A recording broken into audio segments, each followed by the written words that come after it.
Early on, I had a couple of friends and like cousins and stuff that would draw, and so I was probably like 4 years old, and I was already like just amazed. Like when I would like look through his drawings or whatever, I would be really inspired, and I would try to draw, or like I would trace from coloring books.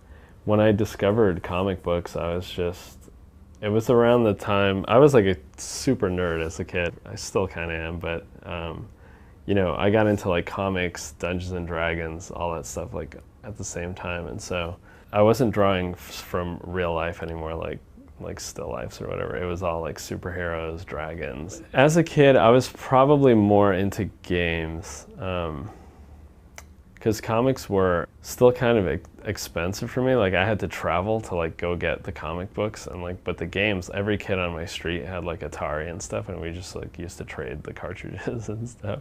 Commodore 64, there was like all the bootleg discs or whatever. No one should pirate software, by the way, it's terrible. But back in those days, we didn't know better. And there was just so many games available. I mean, it's literally all I did. You know, I was still into comics as a hobby, but it was more like, you know, when I was drawing and I had like personal time, like I would draw that stuff. But, you know, I was a pretty hardcore gamer. I just didn't think about how they got made. I just knew I liked playing games and reading comics, but I didn't really think about the people that made them or what the process was. And, you know, and my parents were like really old school, so my dad's like, you should be an electrician, you know, stop drawing superheroes. What is that about?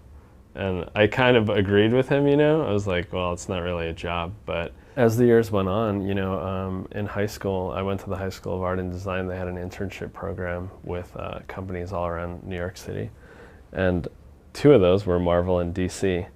And, you know, because I was so into comics, my friends were all pushing for me to get an internship. And, you know, I had really bad grades in school, so I didn't want to do it. I just wanted to get into a good college, and so I'd have to stay in school and get grades, but I ended up saying screw that. Went out for the Marvel internship, and I landed it. And while I was there, I just kept showing them my stuff and working with the editors, and you know, it sucked. I was terrible, but you know, I made a lot of friends there, and they just like were like, oh, how cute, he's trying to draw comics, and they eventually gave me a shot. And a lot of the artists that worked there at the bullpen were really helpful, like Mark Texeira and any visiting Marvel artists that would just come into the studio. I just got a lot of like really valuable experience. And then it did seem like a job. I was already working there, you know, for free.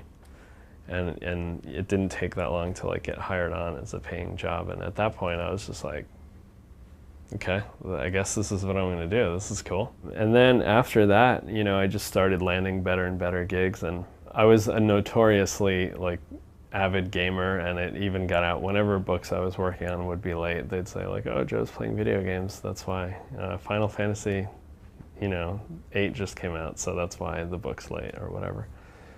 And you know, at that time, a lot of people had asked me, why don't you just work in games because you love games so much? And I just didn't really, I had a successful comic career, and I didn't really think of like how games were made or whatever. But just throughout, you know, my travels, I would meet people in the game industry that were just like, yeah, man, we'd love to work with you. You should totally do it. And I was like, wow, really? That's cool. Because I was like fans of their stuff. So I was shocked that they even knew who I was or wanted me to work there or whatever. And I heard it enough times where I was just like, all right, screw it. I'm going to try this game thing out. I went to E3, and I was just like, wow, this industry is like awesome. You know, that was like the year that N64 came out, and that was like my first E3. So they were showing like Ocarina of Time and Mario 64 and all that. I was like, oh my god, this is crazy.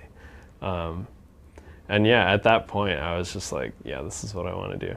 I ended up being part of a startup that didn't make it. It was called Trilunar, and we had a game called Dragonkind that we were working on. But I met a lot of the right people, and then, you know, I took smaller jobs at game companies doing concept work, and as an art director, that's where I met Dave and a lot of the guys that actually ended up founding Vigil.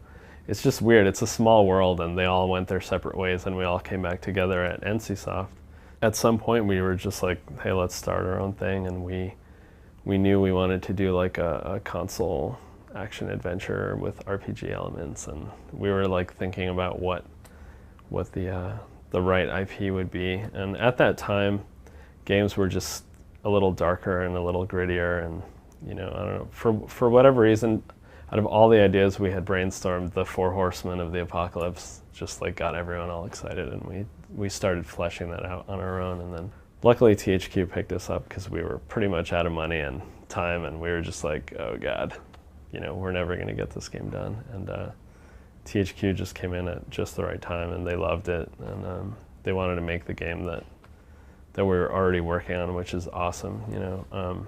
It's cool not to have to start with like licensed games or whatever to like cut your teeth. We really got to do like our dream game like right out of the gate, which is pretty unusual. I got a lot of the backlash and like, why don't you come back to comics? But it's one of those things, as like a creative person, like you have to work on stuff that you like, or else it's gonna suck. Like I want to do my best stuff when it's stuff I enjoy, and you can tell if I enjoyed it or not. If I'm doing working on the game stuff, I do miss drawing pages and like doing really detailed, tight drawings, but then once I do that for a while, I'm just like, I kind of miss the energy of working with other people, because when you're doing comics, you're usually just by yourself with like some music on, and that's it. You start to like, I don't know, like if you're alone too long for days or weeks or months at a time, it's just like, you like claustrophobia or something. So I love the energy of being in a studio with other people.